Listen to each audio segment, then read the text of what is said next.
네, 안녕하세요. 기초 해킹 실습 9강 시작하겠습니다. 9강의 범위는 스택 카나리와 이제 NX-ASLR입니다. 드림액으로는 스택 카나리 부분과 바이패스 NX-ASLR 부분이고, 여러분이 인증을 하실 때는 바이패스 NX-ASLR 부분만 이만큼 인증을 하시면 되겠습니다. 네, 오늘의 주제는 미티게이션이란 개념하고, 미티게이션은 공격을 방해하기 위한 그런 기법인데, 그럼 공격자 입장에서 미티게이션을 어떻게 우회를 해서 공격을 할 수 있을까에 대해서 우리가 한번 실습을 해보도록 하겠습니다. 미티게이션의 정의는 공격의 위협적인 정도나 영향을 줄이기 위한 방법들을 의미합니다. 우리가 프로그램에 보안 취약점이 있더라도 그 취약점을 이용한 공격을 되게 어렵게 할 수가 있습니다. 공격을 어렵게 하면 해커들은 기본적으로 공격에 필요한 자원이 그 프로그램을 공격했을 때 얻을 수 있는 이득보다 더 낮아야만 공격을 하는 그런 습성이 있기 때문에 공격의 과정을 어렵게 하는 것만으로도 현실적으로 공격을 못하게 할 수가 있는 효과가 발생합니다. 그래서 대부분의 현대적인 컴퓨터 시스템에는 여러 가지 복잡한 미티게이션이 많이 들어가 있습니다. 우리가 바이너리를 컴파일하면서 걸 수 있는 미티게이션도 있고, 그다음에 운영체제 차원에서 설정할 수 있는 미티게이션도 있는데, 뭐 대부분의 핸드폰, 뭐 컴퓨터, 그다음에 뭐 여러 가지 뭐 인베디드 장치들, 이런 우리가 일상적으로 접하는 컴퓨터들은 이미 여러 가지 미티게이션이 적용되어 있다고 볼 수가 있습니다. 그렇기 때문에 우리는 공격자의 입장에서 우리가 타깃으로 하는 뭐 프로그램이나 컴퓨터 시스템에서 어떤 미티게이션을 사용하고 있는지를 먼저 파악을 하고 각각을 이해를 해서, 그럼 우리가 이걸 어떻게 극복할 수 있을지를 좀 연구할 필요가 있습니다. 우리는 지금 실습 환경을 리눅스에서 하고 있는데, 리눅스에서 사용하는 바이너리들에 대한 미티게이션이 무엇이 걸려 있는지 확인할 수 있는 도구가 있습니다. 체크색이라고 하는 도구고요. 이 도구는 폰툴즈를 설치를 하면 자동으로 설치가 됩니다. 제가 예를 들어서 이제 뭐 /bin /ls 이 바이너리를 대상으로 미티게이션을 확인을 해본다고 하면 체크색 /bin /ls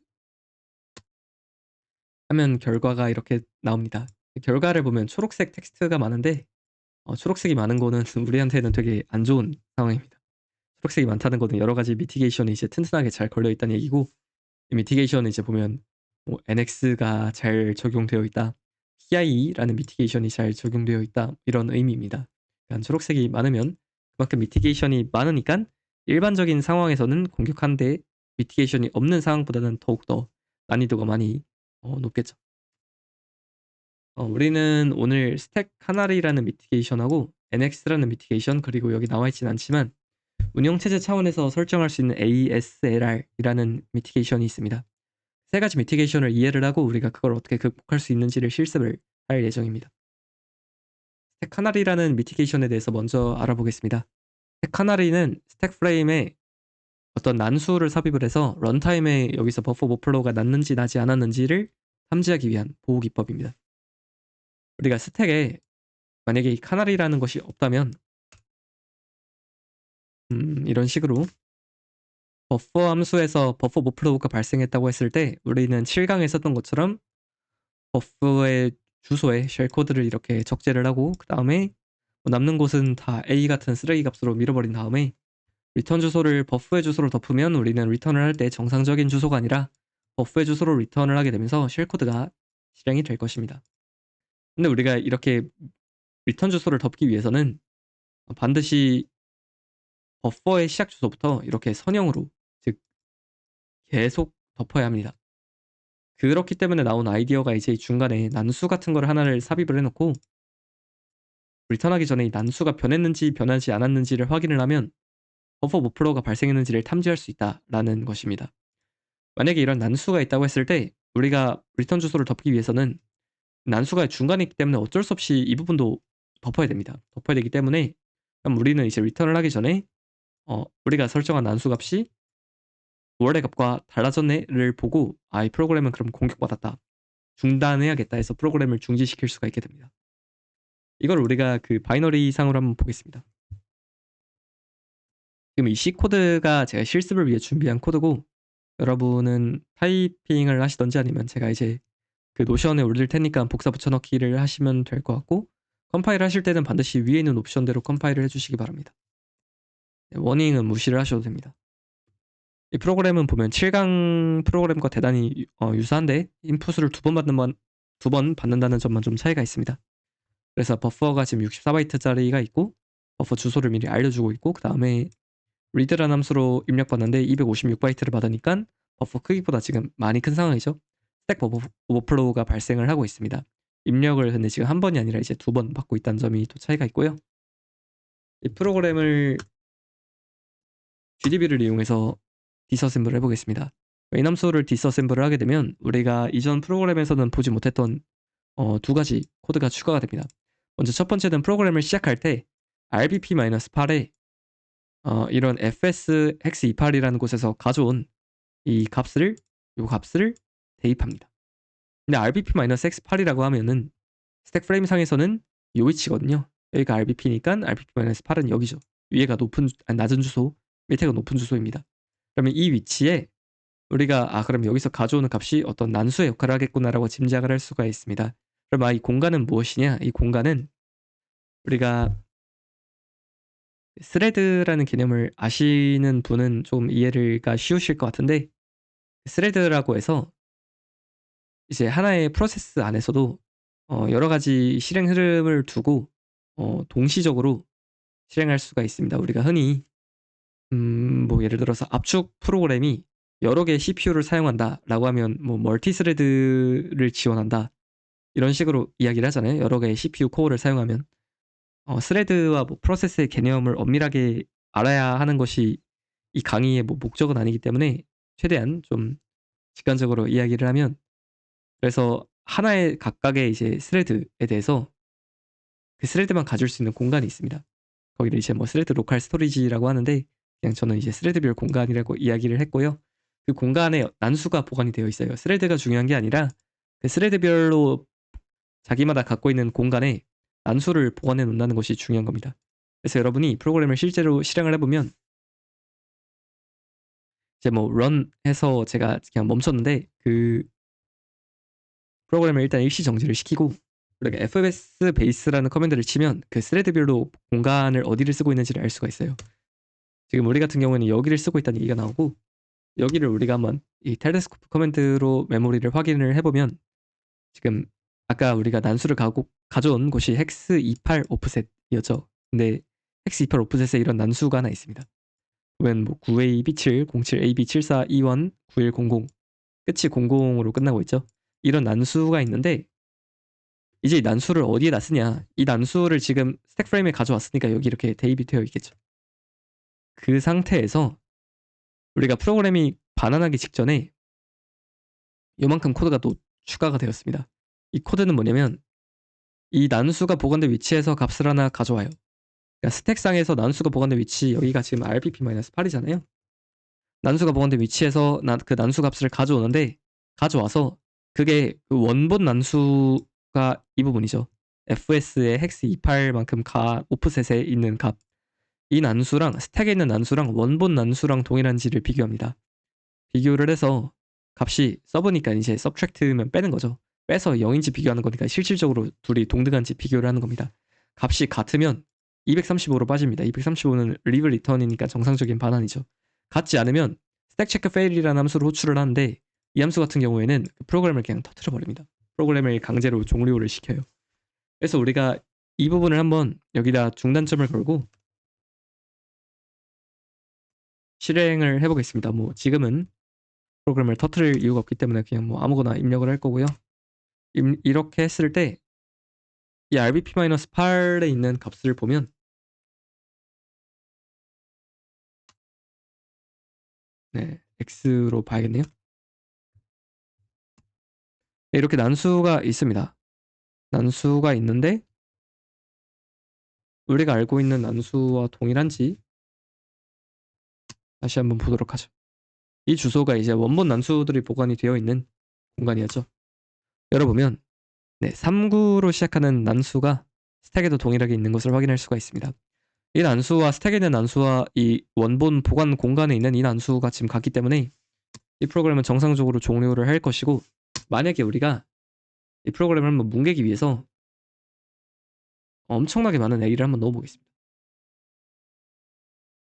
이만큼 넣으면 뭐 충분하겠죠? 다시 한번 넣어 보겠습니다. 넣으면 이 프로그램이 지금 멈췄는데 우리가 리턴 주소는 이미 헥스 AAAAAAA로 이미 변조가 되어 있어요. 그러면 우리가 카나리가 없다면 여기로 리턴하려는 시도를 해야 될 텐데 지금 이 난수가 저장된 스택상의 공간에서 값을 하나 가져옵니다.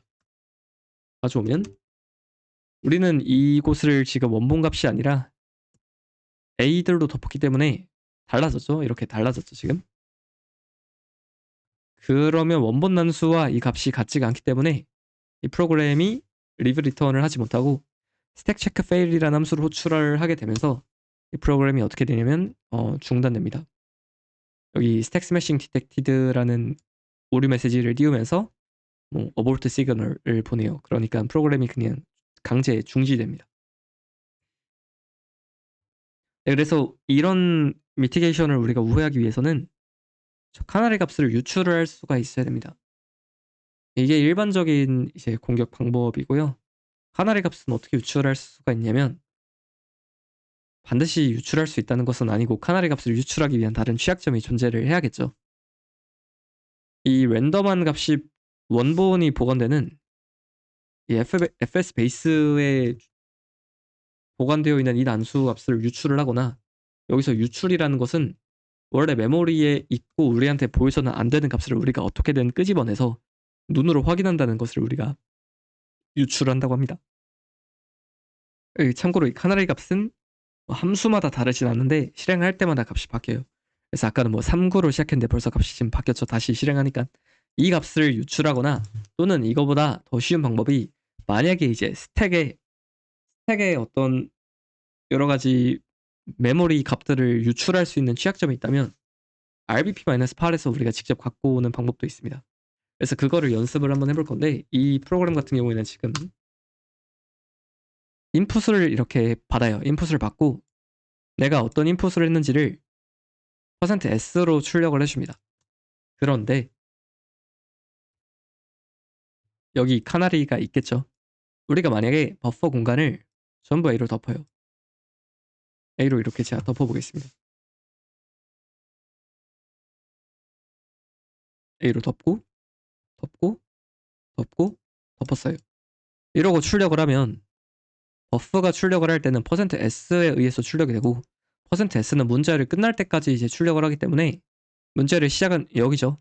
끝나는 곳은 여기고 마지막에 널바이트가 있기 때문에 널바이트가 제가 문자를 넣진 않았지만 이 카나리의 맨 끝에 널바이트가 있어서 참고로 리틀 엔디안이 익숙하지 않으신 분들을 위해서 제가 나타내자면 정수 표현으로 이렇게 쓰면 메모리 상에서는 낮은 주소부터 00, 91, 2원 쭉쭉쭉 해서 제일 높은 주소인 이제 9A 이런 식으로 넣어지는 겁니다. 그럼 이제 이 문자를 출력을 하면 맨 끝에 0이 있으니까 A만 32개가 이제 출력이 되겠죠. 이런 식으로 그 버퍼를 꽉 채웠을 때 카나리가 묻어나오는 거를 방지하기 위해서 스택 카나리 값은 리눅스에서는 이제 항상 마지막에 0바이트로 끝나게끔 합니다.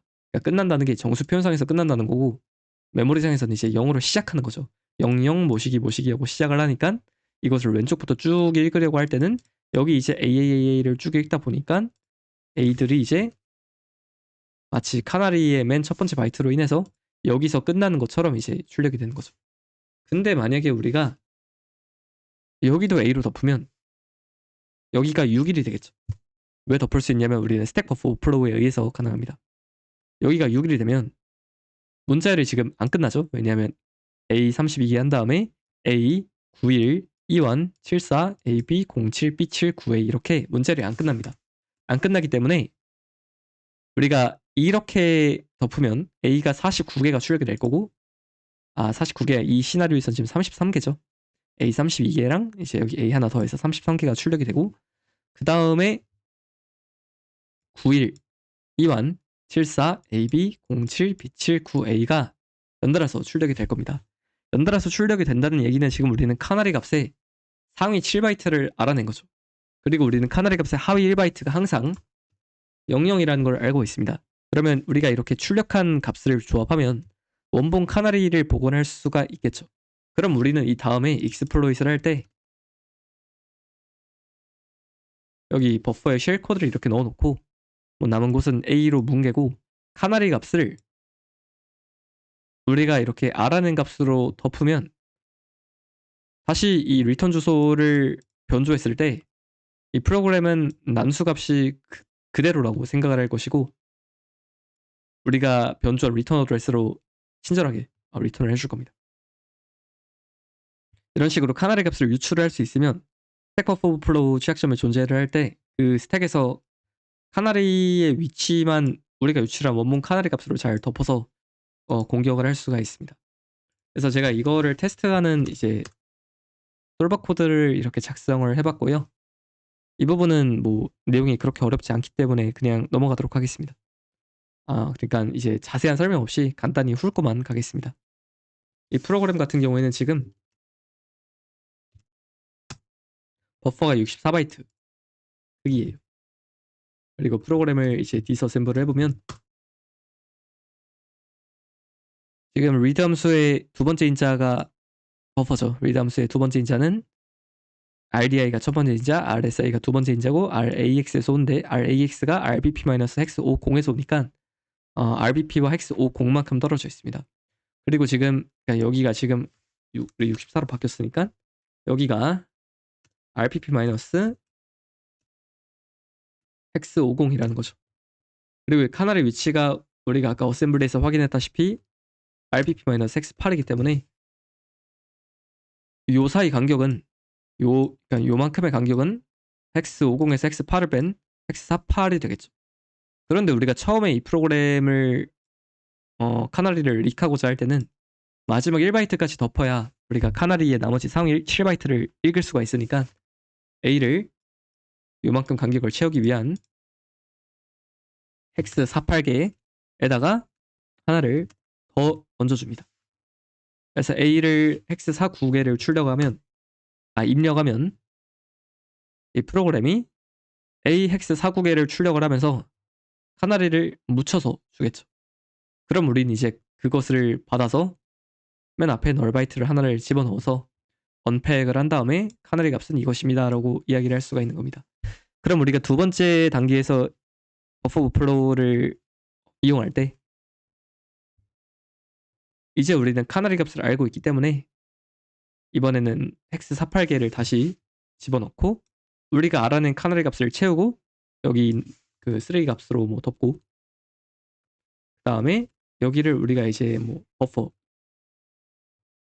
주소 같은 것을 넣으면 쉘 코드로 리턴을 할 수가 있겠죠. 우리가 뭐 버퍼에 쉘 코드를 넣는다고 하면 네, 그래서 이 부분을 우리가 작성을 한 다음에 익스플로잇을 하면 익스플로잇이 잘 되고요. 익스플로잇 코드는 이렇게 생겼습니다. 그거는 제가 전체 화면을 해서 다시 보여드릴게요. 익스플로잇 코드는 이렇게 생겼고 리시브 라인이나 샌드 애프터 뭐 이런 거는 여러 번 제가 말씀을 드렸기 때문에 지금은 간단히 넘어가겠습니다. 근데 이제 하나 짚고 좀 넘어가자면 이렇게 우리가 실행을 했을 때 여기 보면 A를 X49개를 집어넣죠. A를 49개를 입력을 하면 A를 49개를 받고 나서 지금 카나리가 묻어나오고 있죠. DD, 4D, EA, OE, 74, EF, A9 이렇게 카나리가 지금 묻어나오고 있잖아요. 카나리가 지금 잘 출력이 되는데 이 부분을 우리가 어떻게 추출할 수가 있었냐.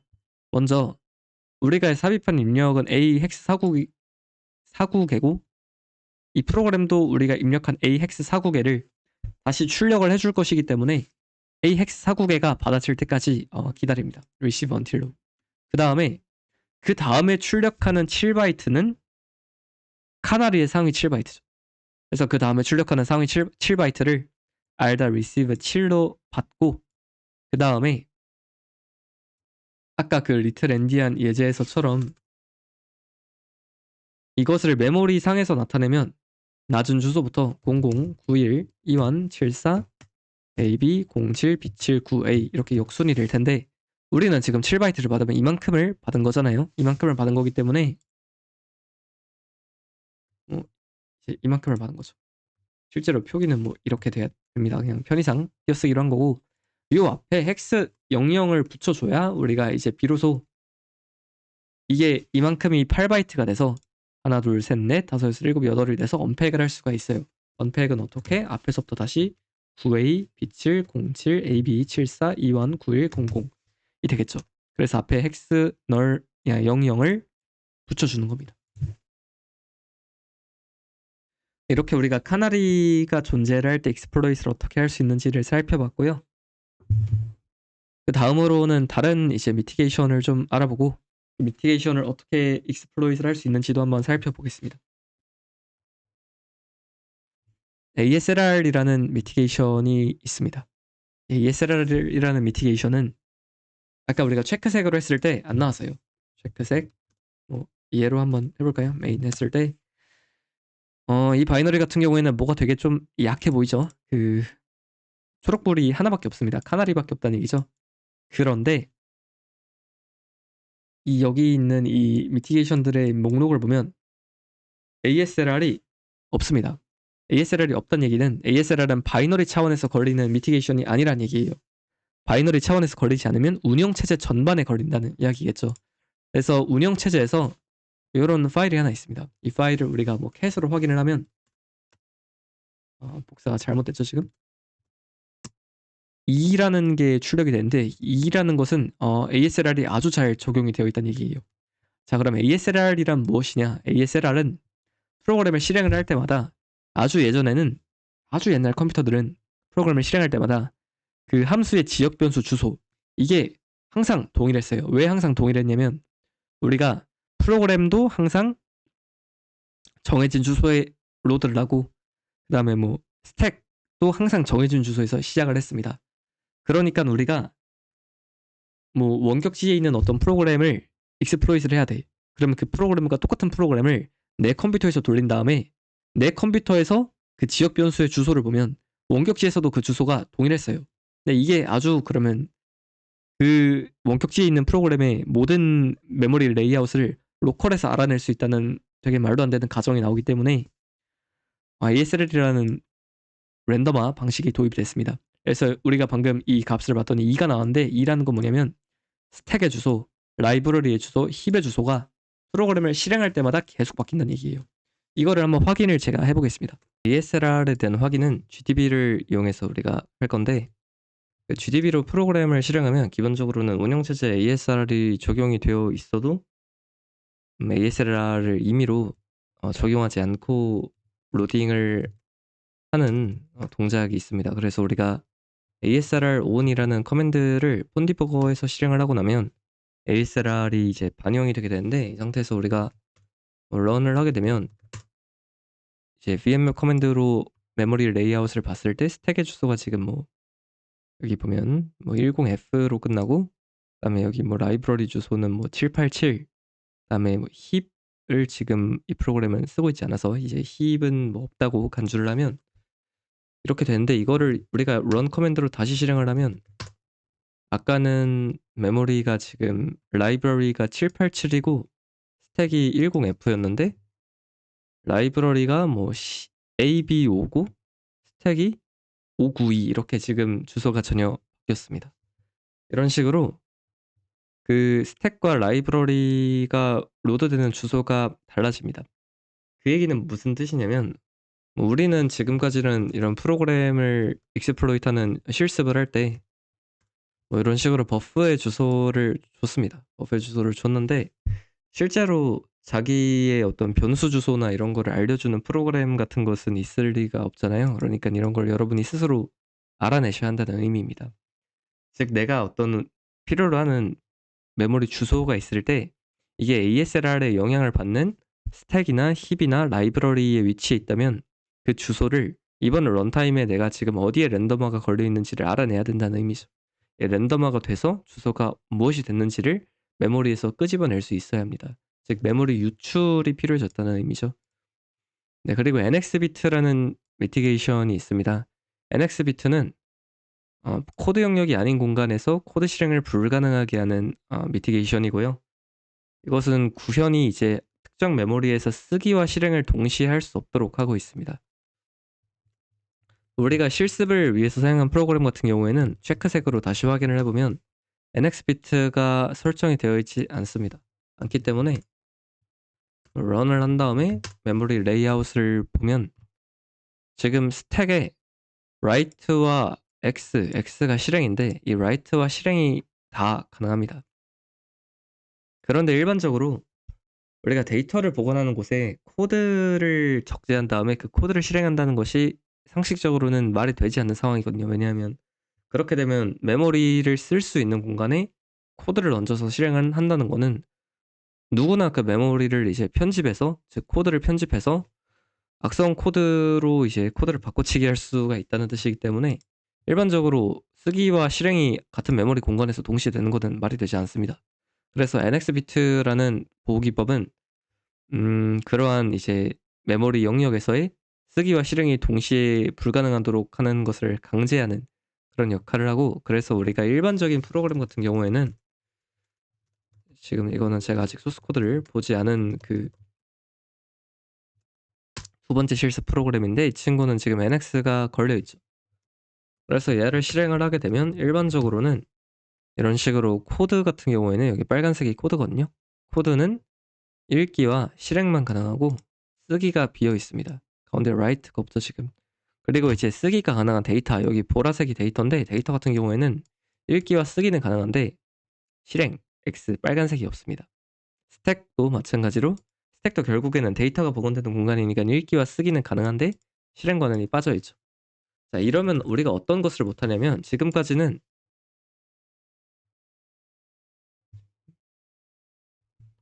그 스택에 쉘 코드를 싣고 그곳으로 우리가 리턴을 해서 쉘을 실행을 했습니다.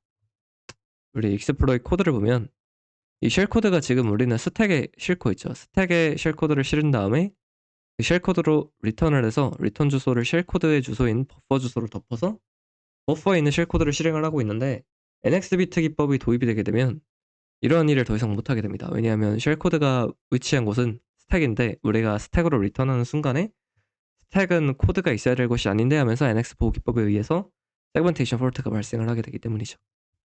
그렇기 때문에 우리는 NX비트가 걸려있는 프로그램을 대상으로는 코드 재사용이라는 공격을 할 필요가 있습니다. 자, 그럼 코드 재사용 공격이란 무엇이냐? 코드 재사용 공격은 우리가 쉘 코드와 같이 어떤 외부의 코드를 직접 삽입해서 그 코드를 실행하도록 하는 것이 아니라 이미 프로그램 또는 이제 그 프로그램에 의존하고 있는 C 라이브러리 같은 그런 바이너리에 존재하는 코드를 우리가 직접 사용해서 원하는 작업을 수행하는 그런 공격을 코드 재사용 공격이라고 합니다.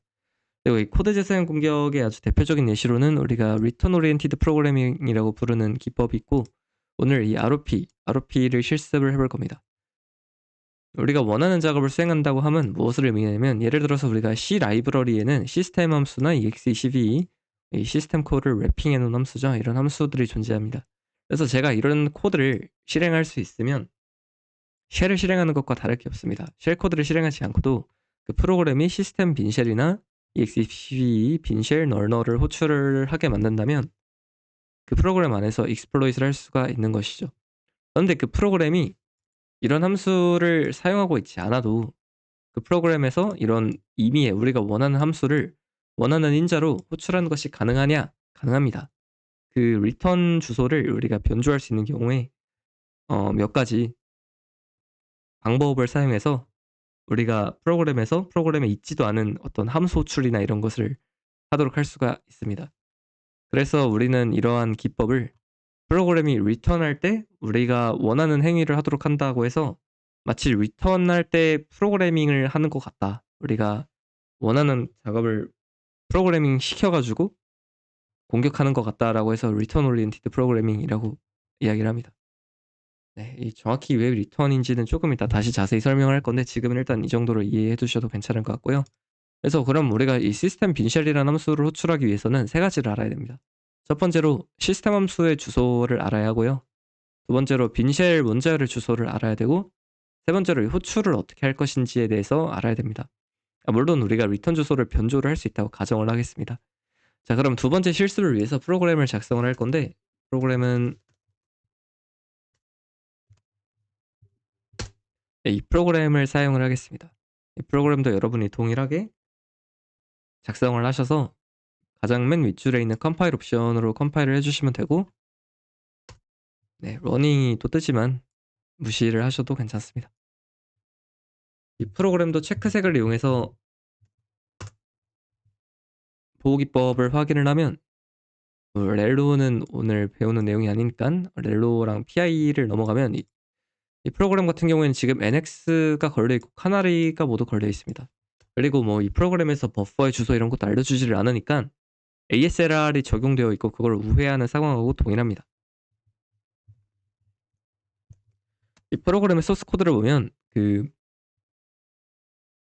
인풋을 입력을 하라고 그러고, 그다음에 이제 read 함수로 입력을 받는데, 아까 문제와 동일하게 버퍼는 64바이트고 입력받는 크기는 256바이트니까 스택 버퍼 오버플로우가 존재합니다. 그리고 동일하게 printf %s로 입력받은 내용을 한번 출력을 해주고 있고, 두 번째 입력을 받은 다음에 리턴을 하고 있습니다. 이 위에 부분은 제가 조금 이따가 이야기를 할 거기 때문에 이 부분은 그냥 뭐 이런 게 있다라고 생각을 하시고 코드에 그냥 넣어주시면 되고, 동일하게 아까 문제와 마찬가지로 카나리가 걸려 있습니다. 카나리가 걸려 있지만 우리가 입력을 할 때 스택 버퍼 오버플로우를 일으킬 수 있기 때문에 아까 전과 동일하게 카나리가 이렇게 있다고 해도 A를 헥스 49개를 넣어서 이 부분을 헥스 61, 즉 A로 바꾸면 출력을 할 때 A를 쭉 출력하면서 문자열이 종결되지 않기 때문에 카나리 값이 같이 묻어나오면서 카나리 값을 유출을 할 수가 있습니다. 이 부분은 아까 문제와 똑같기 때문에 익스코드를 작성할 때도 동일하게 작성을 하시면 됩니다. 자, 그런데 우리는 이제 NX 비트가 설정이 되어 있기 때문에 쉘 코드를 스택에 얻는다는 그런 방법 자체는 사용하지가 못하고, 뭐 사용을 할 수 있다고 해도 버퍼 주소를 애초에 안 알려주고 있습니다. ASLR 때문에. 그래서 우리는 이제 코드지 사용 공격의 일종인 ROP를 해서 프로그램을 익스플로이트 할 필요가 있습니다. 제가 아까 시스템 빈쉘 호출을 위해서 필요한 내용이 시스템 함수 주소와 빈쉘 문자열 주소, 그 다음에 호출을 어떻게 할 것인가 라고 말씀을 드렸습니다. 1번, 2번이 필요한 이유는 왜 그러냐면 지금 ASLR이 걸려 있기 때문에 그렇습니다. 시스템 함수는 이 프로그램 안에 있는 그 구현되어 있는 함수가 아니라 라이브러리에 구현되어 있는 함수죠. 그렇기 때문에 이 함수가 라이브러리에 존재를 하고, 빈쉘 문자열도 사실 우리가 직접 넣어줄 수도 있지만 라이브러리에도 이 문자열이 하나 존재를 하고 있습니다. 그렇기 때문에 이 함수와 이 문자열의 주소를 ASLR이 적용되어 있는 랜덤화된 라이브러리 주소 중에서 찾아내야 됩니다. 그걸 찾기 위해서는 우리는 라이브러리 대역에 존재하는 주소 하나를 유출을 할 필요가 있습니다. 이거를 뭐 흔히 립시릭이라고 합니다. C 라이브러리 대역에 있는 주소 하나를 유출할 필요가 있다고 해서 뭐 립시릭이라고도 표현을 하는데, 이 주소들을 얻기 위해서는 라이브러리에 위치한 주소 하나만 우리가 알 수 있으면 이 1번과 2번을 모두 알 수가 있습니다. 이걸 알기 위해서 우리는 GOT 테이블이라는 것을 이용을 하겠습니다. 이 GOT 테이블은 이 강의에서 모두 설명을 하기에는 조금 좀 제한되는 부분이 있기 때문에 최대한 간단히만 좀 이야기를 하고, 더 자세히는 여러분이 직접 한번 찾아서 관련된 내용을 학습을 하시기 바랍니다. GOT 테이블이란 무엇인가를 이해하기 위해서는 PLT GOT라고 하는 스킴을 아실 필요가 있습니다. 일반적으로 우리가 프로그램을 실행을 할 때 C 라이브러리를 같이 컴파일하지는 않습니다. 그것은 무슨 뜻이냐면 내가 프로그램에서 printf 함수를 사용했다고 해서 내가 printf를 구현해야 되냐? 아니죠. 그렇다고 내가 그럼 printf가 구현된 라이브러리 파일을 내 실행 파일과 같이 묶어서 컴파일해야 하냐? 라고 한다면 우리가 그걸 일반적으로 요구하지 않는 이상은 그렇게 하지 않습니다. 대신에 우리는 프로그램을 실행하면 라이브러리 파일을 따로 메모리에 불러와서 같이 실행을 합니다. 예를 들어서 제가 이 프로그램을 실행을 했을 때 메모리 레이아웃을 보게 되면 이만큼이 제가 작성한 프로그램이고요. 그 다음에 이만큼이 C 라이브러리입니다. 파일이 지금 서로 다르죠. 파일이 서로 다른데 이 프로그램이 이 C 라이브러리에 의존하고 있기 때문에, 즉 이 C 라이브러리 파일에 구현된 함수들을 이 메인 함수에서 아니 메인 프로그램에서 사용을 하고 있기 때문에 같이 메모리에 불러와진 거예요. 뭐 예를 들어서 제가 뭐 printf의 주소를 이렇게 출력을 하면 이 printf의 주소가 여기 보이는데 이 주소는 라이브러리 되어 있습니다. 제가 작성한 프로그램 안에 있지 않아요. 이런 식으로 C 라이브러리 파일을 같이 메모리 이렇게 매핑을 해서 사용을 하게 됩니다. 그런데 그럼 우리는 이 printf 같은 함수가 내가 작성한 함수가 아니기 때문에 컴파일러 입장에서는 이 함수가 어디 있는지 모릅니다. 이 함수가 런타임에 올렸을 때 메모리에 어디 있는지를 알 수가 없어요. 왜냐하면 라이브러리는 내가 짠 프로그램도 아니고 게다가 ASLR까지 걸려있기 때문에 랜덤화가 잔뜩 되어 있겠죠. 그런데 메인 함수에서는 printf 같은 것으로 호출을 하라고 시키니까 이 주소를 획득을 할 필요가 있습니다. 런타임에 메인 함수에서 뭐 printf를 호출을 하는데 얘는 대체 어디 있는 거지 하고 이 주소를 획득을 할 필요가 있어요. 그래서 이 획득을 하기 위해서 우리는 plt 루틴과 got 테이블이라는 것을 사용합니다. 먼저 got 테이블이라는 걸 알아보면 그 바이너리에는 내가 이렇게 어떻게 그 함수 주소를 잘 획득을 할 수 있었다고 하겠습니다. 그러면 획득한 함수 주소를 보관을 해놓는 테이블이 있어요. 그걸 우리가 이제 got 테이블이라고 이야기를 합니다. 그래서 그 프로그램에서 사용하는 함수마다 got 테이블에 엔트리가 있어요. 이게 마치 저는 이제 여기 at 표시법을 사용했지만 파이썬에서 매핑하고 똑같습니다. 그래서 우리가 뭐 got라는 그 맵이 하나 있어가지고 딕셔너리가 하나 있어서 printf의 got 값은 이제 printf의 주소, 그다음에 read 함수의 뭐 got 이제 read를 키로 하는 got 맵의 값은 read 함수의 주소. 얘네는 이제 다 libc에 있는 친구들이죠. 이런 식으로 여러분이 이해를 하실 수가 있습니다. 그래서 이 got는 바이너리의 일부고요. gdb에서 got라고 치면 이거는 이 폰디버거의 기능이긴 한데 그 GOT 테이블을 이렇게 보여줍니다. 이 주소는 지금 다 바이너리의 주소죠. 헥스 404018, 뭐 404020 이런 애들은 다 이 부분에 있는 여기 404000으로 시작하는 데이터 영역에 위치한 이 주소들이고 얘네가 하나하나 다 GOT 엔트리라고 생각을 하시면 됩니다. 이 테이블의 각각의 행이죠. 그래서 이제 푸츠의 주소는 뭐 여기고 뭐 setVBuf 함수의 주소는 여기다 이렇게 되어 있는데 여러분이 지금 보시면 어떤 함수들은 libc에서 주소를 지금 구해서 여기 보관을 하고 있어요. 근데 어떤 함수는 그렇지가 않습니다. 예를 들어서 우리가 printf 함수 주소 같은 경우에는 이미 구해졌어요. hex 7f로 시작하면 우리 7f로 시작하는 것은 libc잖아요. 여기는 지금 구해졌는데 서치 같은 경우에는 지금 주소를 획득을 하지 아직 않은 상태다라는 걸 알 수가 있죠. 기본적으로 주소 획득을 하기 전에는 어떤 값을 가지고 있냐면 이제 plt 루틴이라는 것에 나머지 코드 주소가 존재합니다. 이거를 알기 위해서는 우리가 plt 루틴이라는 게 뭔지를 알 필요가 있겠죠.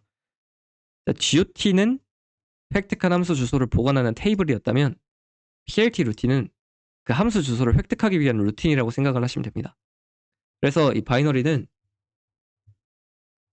함수를 호출을 할 때 우리가 printf가 어디 있는지, read가 어디 있는지를 맨 처음엔 알 수가 없어요.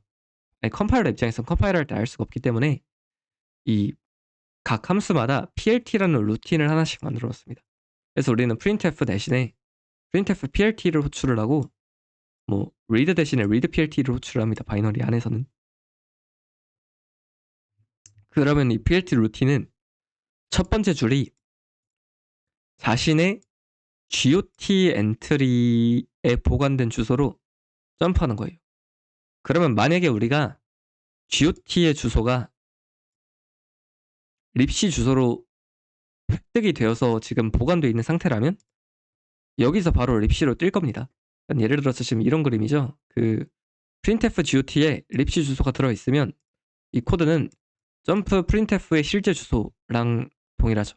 그럼 우리가 나머지 코드를 실행하지 않고 곧바로 libc에 있는 printf로 이제 이동을 할 것입니다.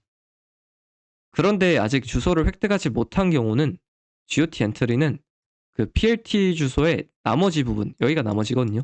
나머지 주소를 가지고 있어요. 그러면 사실상 이 점프 printf got를 해봤자 이 printf got가 보관하고 있는 값은 plt 루틴의 나머지 주소이기 때문에 여기로 그냥 다시 뛰는 거예요.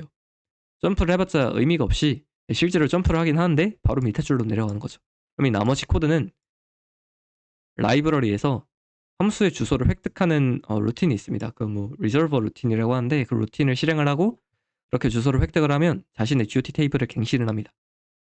그래서 비로소 printf GOT의 값이 PLT 엔트리의 나머지 주소에서 실제 라이브러리의 printf 주소로 갱신이 됩니다. 그러면 그 다음부터는 printf PLT를 호출을 할 때마다 이 리졸버 나머지 루틴을 실행할 필요가 없이 곧바로 라이브러리에 있는 printf로 점프를 할 수가 있는 겁니다. 네, PLT GOT 개념이 조금 어려우셨다면 이 부분은 일단은 아주 엄밀하게 이해를 하기보다는 그냥 이런 메커니즘을 사용하는구나라고 받아들이시고 나중에 시간이 좀 되실 때 이 부분에 대해서 이 다이나믹 바인딩이라는 것이 어떻게 이루어지는지에 대한 원리를 꼭 한번 찾아보시기를 권장을 드립니다. 그래서 요약을 하면 GOT라는 테이블은 함수마다 하나씩 있고 그 바이너리에서 사용한 함수마다 하나씩 있고 원래는 그 함수에 실제 립시상에서의 주소를 갖고 있어야 하는데 처음에는 우리가 그 주소가 어딘지를 모르기 때문에 PLT라는 루틴의 나머지 주소를 들고 있습니다. 바이너리는 함수를 호출할 때 PLT라는 루틴을 대신 호출을 하는데 이 PLT 루틴은 자신의 GOT 테이블에 있는 주소로 점프를 시킵니다. 근데 처음에는 PLT 루틴의 나머지 주소가 여기에 들어있기 때문에 나머지 코드를 실행을 하게 되고 나머지 코드는 라이브러리에서 함수의 주소를 획득하는 코드를 실행을 한 후에 GOT 테이블을 갱신합니다. 그럼 우리는 이제 이 함수를 처음 호출했을 때만 이 주소를 획득하는 나머지 루틴을 실행을 해주면 되고 다음부터는 GOT 엔트리에 립시상에서의 주소가 보완이 되어 있기 때문에 곧바로 이곳으로 점프를 할 수가 있는 것입니다. 네, 이 PLT와 GOT 스킴이 공격자의 관점에서는 대단히 흥미로운 여러 가지 접근 방법들을 제공을 하고 있습니다. 어떤 두 가지가 있냐면 첫 번째로 바이너리에서 사용하고 있는 립시 함수에 대해서는 우리가 그 함수의 주소를 몰라도 함수의 PLT 루틴을 호출을 하면 그 함수를 호출하는 것과 동일합니다. 그거는 왜 그러냐면 너무 당연한 것이게도 그 함수를 우리가 주소를 구한 적이 없으면 PLT를 호출하는 것만으로도 주소를 알아서 구해서 GOT 테이블 갱신하고 호출을 해줄 것이고 그 함수를 한 번이라도 호출한 적이 있으면 GOT 엔트리에 그 함수의 라이브러리상의 주소가 들어있을 것이기 때문에 그곳으로 점프를 하겠죠. 어찌됐든 두 가지 경우 모두 PLT를 호출하면 그 함수를 호출하는 것과 동일하게 그 함수에 도달을 하게 됩니다. 그리고 두 번째로 우리 공격자의 관점에서 흥미로운 부분은 그러면 이 GOT 테이블이라는 곳에는 그 함수에 라이브러리 상에서의 주소가 복원이 되어 있는데 만약에 우리가 그 테이블을 변조할 수 있으면 그 함수를 호출했을 때 전혀 다른 코드를 실행하도록 할 수가 있습니다. 예를 들어서 우리 이런 코드가 있다고 합시다. 이 프로그램은 지금 뭐 버퍼를 입력을 받아서 그 입력받은 문자의 길이를 이제 strlen이라는 함수로 재고 있는데 이 코드를 우리가 이제 그 C로 컴파일을 하면 아마도 저 부분이 이제 콜 strlen GOT가 될 거란 PLT가 될 거란 말이죠.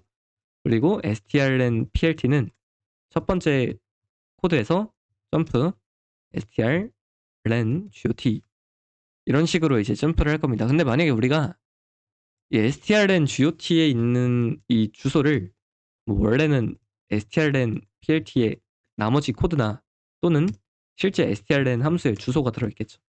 근데 이 값을 우리가 어떻게 얻어낼 수 있었던 시스템 함수 뭐 얻어냈다고 가정을 하겠습니다. 시스템 함수로 변조를 하면 시스템 함수 주소를 변조를 하면 어떤 일이 일어나냐?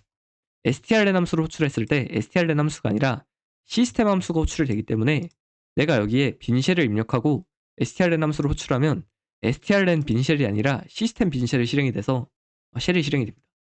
익스플로잇이 되는 거죠.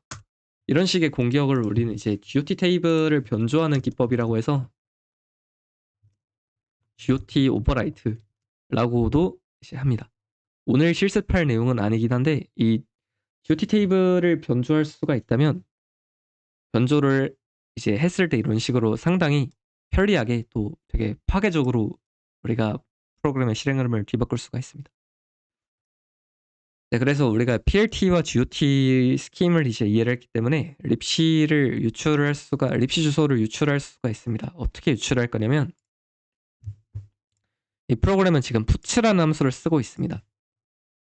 참고로 소스 코드 상에서는 puts가 보이지는 않죠. puts가 보이진 않는데 이 컴파일러가 printf%s 계획 문자 하는 거는 puts 함수랑 다르게 없다고 생각을 해서 그냥 puts 함수를 이제 끼워 넣은 거고요. 그러면 우리는 무엇을 할 수가 있냐면 우리가 뭐 이미 카나리는 여기서 유출을 했으니까 바로 획득을 할 수가 있죠. 그러니까 카나리를 여기서 유출을 해서 획득을 한 다음에는 리턴 주소를 변조를 할 수가 있는데 두 번째 입력에서 리턴 주소를 변조할 때 이런 코드를 호출을 할 수가 있습니다. 만약에 우리가 이 코드를 시연어로 실행을 한다고 생각을 해볼게요.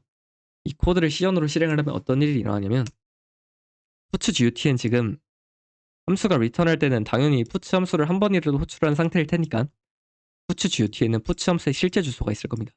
그 주소는 라이브러리에 위치한 주소죠.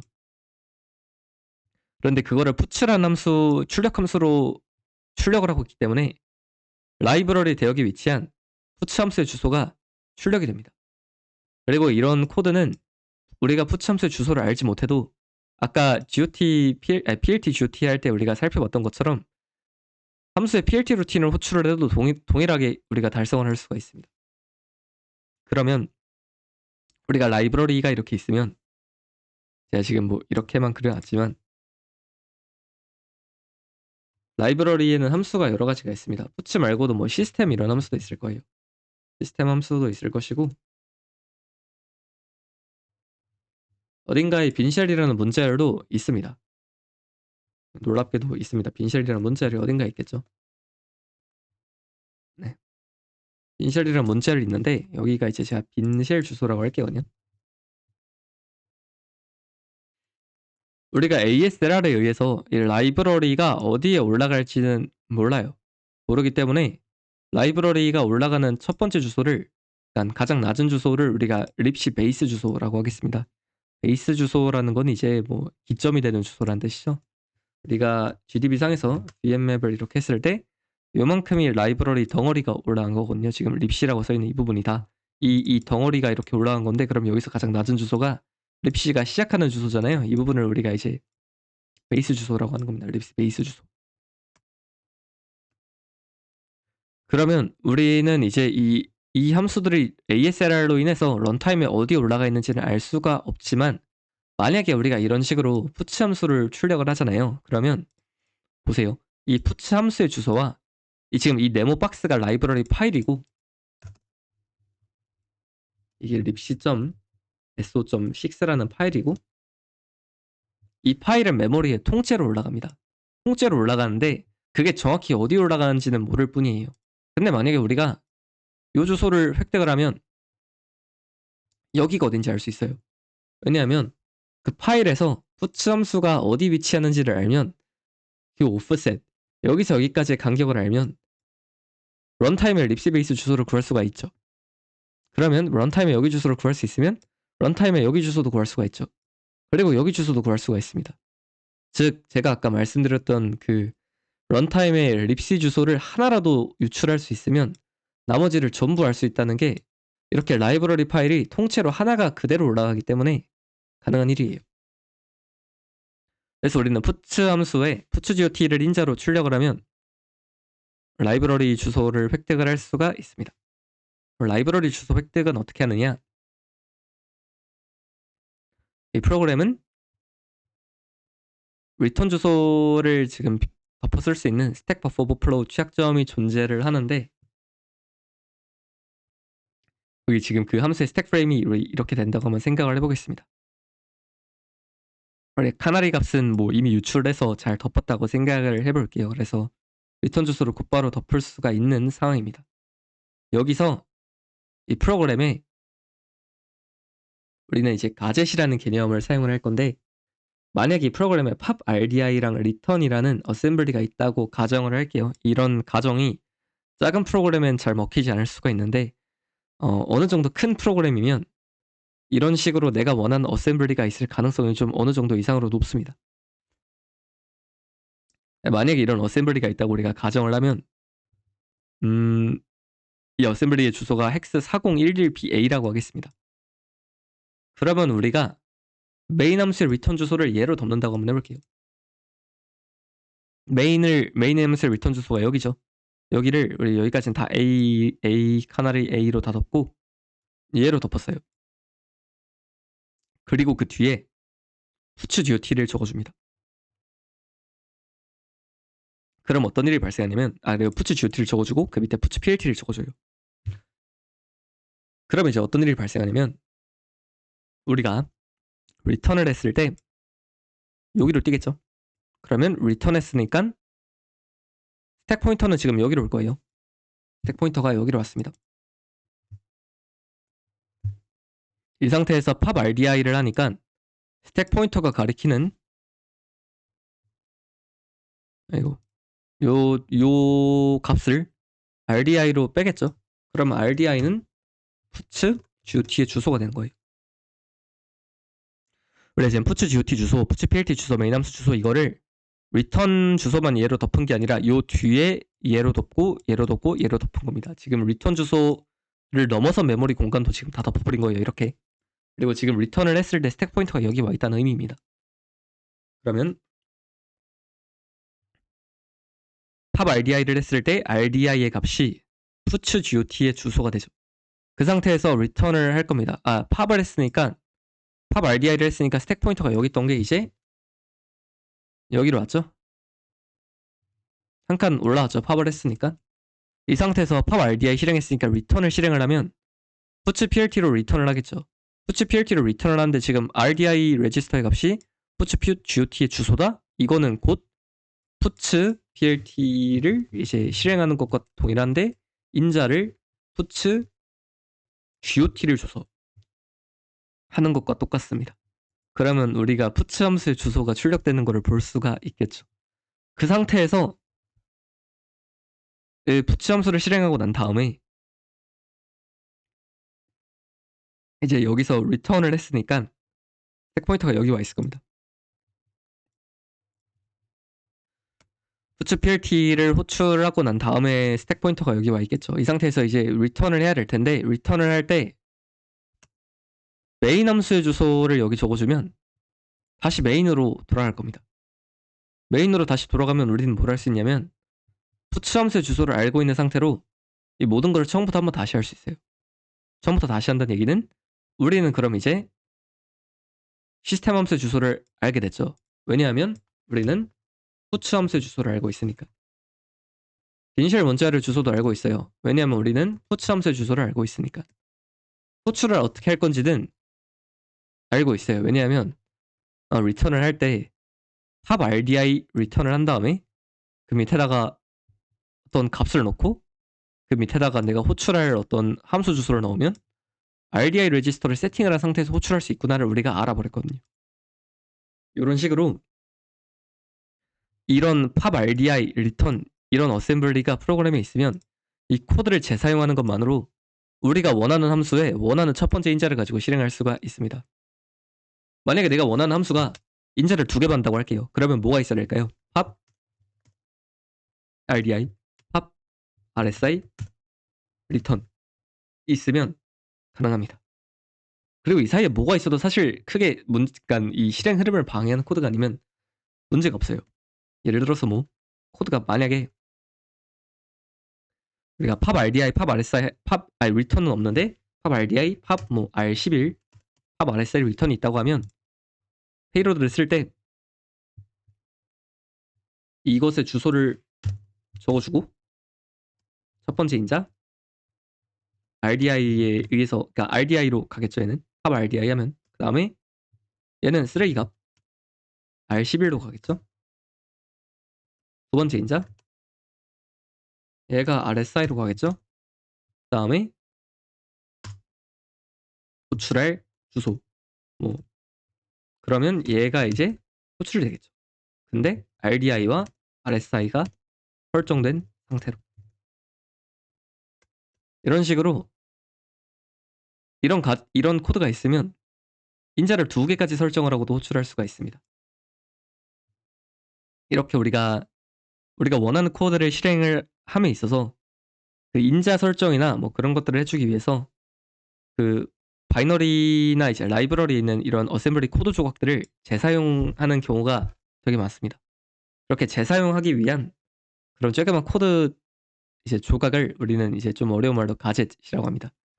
그래서 이 가젯을 우리가 이제 ROP를 위해서 쓰는 가젯이라 해서 뭐 ROP 가젯이라고 하고요. 사실 엄밀하게 이 기법의 이름이 ROP인 이유는 이런 공격을 하면서 쓰이는 가젯이 마지막 항상 리턴으로 끝나기 때문이에요. 그러니까 항상 리턴으로 끝나기 때문에 원하는 함수를 원하는 인자를 세팅을 하면서 계속해서 호출을 할 수가 있는 겁니다. 그래서 리턴으로만 끝나는 가젯을 계속 연쇄시켜서 공격을 한다고 해서 리턴 오리엔티드 프로그래밍이라고 하는 게 이름이 붙었습니다. 네, 그러면 이제 우리는 이 메인 함수를 한 번 더 실행을 하죠. 메인을 한 번 더 실행을 하기 때문에 똑같이 버퍼 쫙 덮어주고 카나리 어차피 리퀘스트니까 알고 있죠. 덮고 여기 덮고 리턴 주소를 똑같이 팝 RDI 리턴하는데 RDI 값은 빈쉘 주소 우리 알 수 있죠. 그 다음에 리턴한 주소는 시스템 함수 주소로 하면 시스템 빈쉘이 실행이 됩니다. 그래서 익스코드를 가져왔는데 이 코드는 여러분이 좀 코드가 길다고 어려울 수도 있겠지만 어렵지가 않습니다. 일단은 이 부분은 카나리 리카는 부분은 똑같아요. 아까랑 사국에 넣어가지고 저 A를 사국에 넣어서 헥스 사국에 넣어서 사국에 받고 그 다음에 뭐 7바이트 받아서 0이랑 합쳐서 카나리 만드는 건 아까랑 동일하죠. 그 다음에 이제 여기 가젯의 주소를 넣어주는데 그럼 바이너리에서 이 팝 RDI 리턴이 있다는 건 어떻게 알 수 있었느냐? 이거는 우리가 ROPR이라는 프로그램이 있습니다.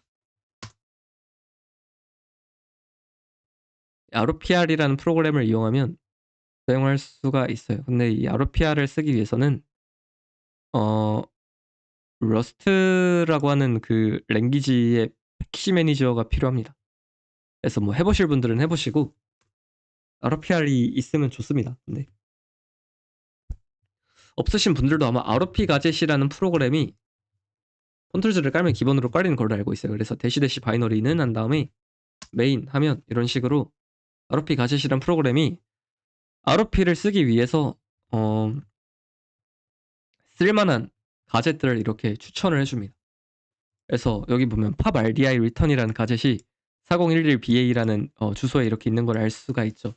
근데 사실 이거는 좀 이 문제를 위해서 제가 상황 조성을 한 게 요새 컴파일러들은 똑똑해가지고 원래 프로그램이 아무리 짧아도 반드시 써먹을 수 있는 가젯이 하나 있었는데 그거를 최신 라이브러리 버전에서 없애버렸습니다. 그래서 제가 임의로 하나를 이렇게 넣어준 거예요. 어셈블리로. 이 부분이 이제 어셈블리를 프로그램에 삽입하는 그런 코드인데 제가 이게 없으면 익스가 안 되니까 팝 RDI 리턴을 하나 넣었고 이게 없으면 이 부분이 없으면 사실 가젯이 안 나와요. 가젯이 안 나오는데 코드베이스가 어느 정도 크면 나올 가능성이 매우 높습니다. 이 프로그램은 메인 함수 하나밖에 없고 코드도 막 한 10줄도 안 되고 워낙 하는 게 없으니까 가젯이 안 나오는 거예요. 네, 그리고 그 솔버 코드를 계속해서 보면 그래서 뭐 가젯의 주소를 우리가 이렇게 획득할 수가 있었고 이 부분이 이제 그 아까 그림에서 여기를 채우는 것과 동일합니다. 버퍼를 지금 보면 합할 만큼 채우죠. 그만큼 채우고 카나리 덮고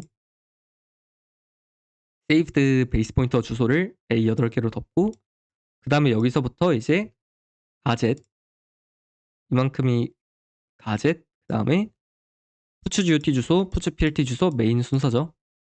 puts GOT 주소, puts PLT 주소, 메인 이렇게 들어갑니다. 여기서 이제 제가 여러분께 안 알려드린 그 폰툴즈의 기능이 몇 가지가 소개가 되는데 그러면 지금 제가 맨 위에 E는 ELF 메인이라고 이렇게 불러왔죠. 이렇게 불러오면 이 바이너리를 폰툴즈가 분석을 해서 PLT의 주소, GOT의 주소, 함수의 주소를 이런 식으로 e.plt, e.got, e.symbols라는 딕셔너리를 이용해서 바꿀 수가 있습니다. 근데 이거는 뭐 사실 그냥 쓰면 편한 거고 안 쓰셔도 여러분이 그냥 뭐 메모리에 있는 주소를 직접 뭐 예를 들어서 메인 함수 주소가 뭐 401100이라고 하면 여기에 401100 넣어 주셔도 뭐 무방합니다. 이거는 그냥 편의상 넣은 거예요. 우리가 이렇게 하고 그 인풋을 집어넣으면 puts 함수의 주소가 출력이 되겠죠. 그거를 한번 확인을 해보겠습니다. 여기에 제가 포스를 걸고 실행을 하면 이렇게 카나리 값을 처음 입력해서 유출을 했고 그 다음에 여기 넣었어요. 동일하게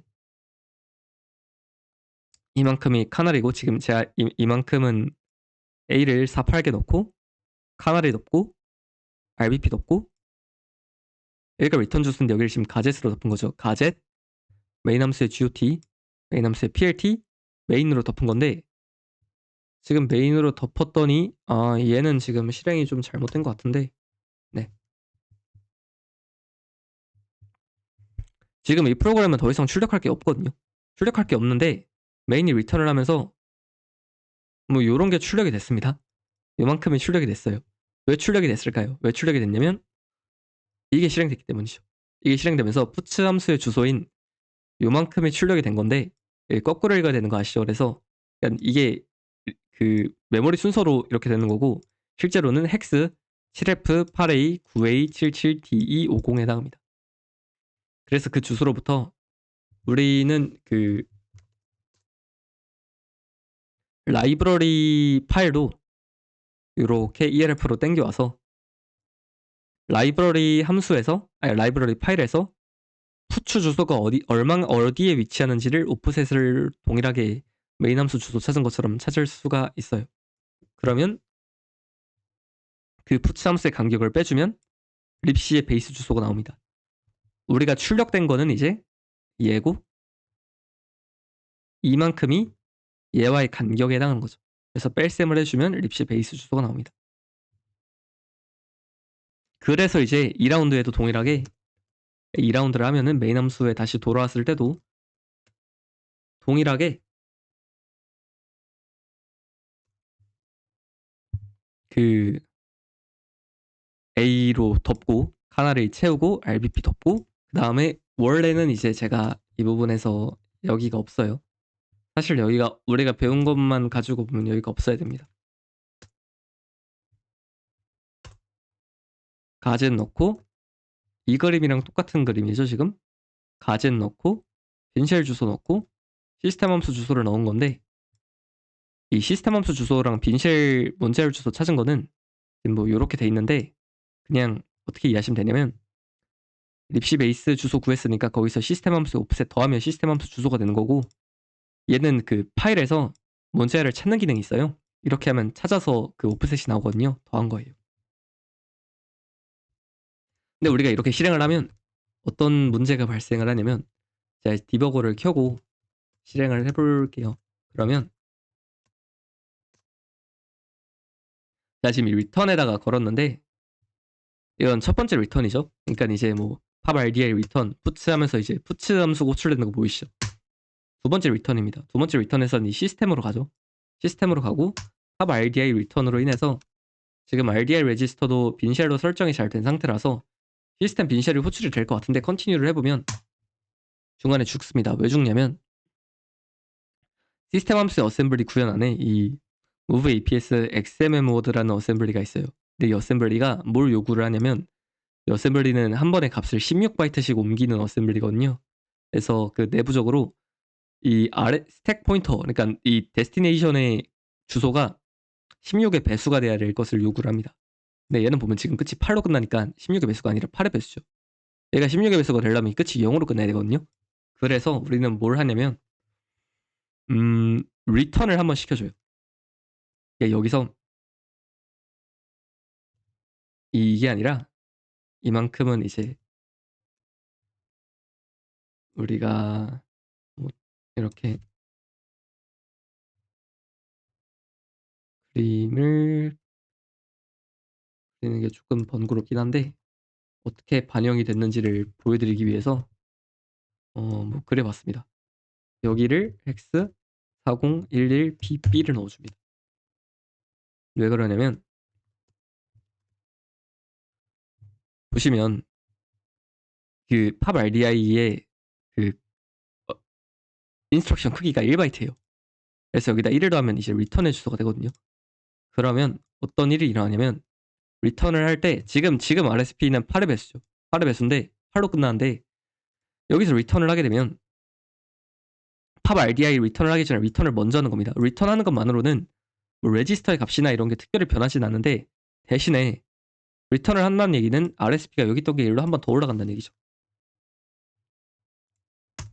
그 얘기는 낮은 주소에서 높은 주소로 RSP가 한 칸 더 올라간다는 얘기는 8바이트만큼 더 올라간다는 얘기니까 이 끝이 48 플러스 8을 해서 얘가 50이 될 겁니다. 그러면 이 16바이트의 배수여야 한다는 이 조건을 만족을 하죠. 그렇기 때문에 여기에 리턴을 한 번 더 하라는 의미에서 리턴의 주소인 가제 플러스 1을 넣어주면 이제 익스플로잇이 잘 됩니다. 네, 그래서 오늘 미티게이션하고 스택 카나리와 ASLR NX비트라는 이 구체적인 미티게이션 그리고 그것들을 어떻게 우회할 수 있는지 구체적으로는 카나리 같은 경우에는 우리 실습 문제와 같이 카나리를 리크할 수 있는 취약점이 있을 때 카나리를 뭐 같이 묻어나오게 해서 출력하는 방식으로 리그를 할 수 있다.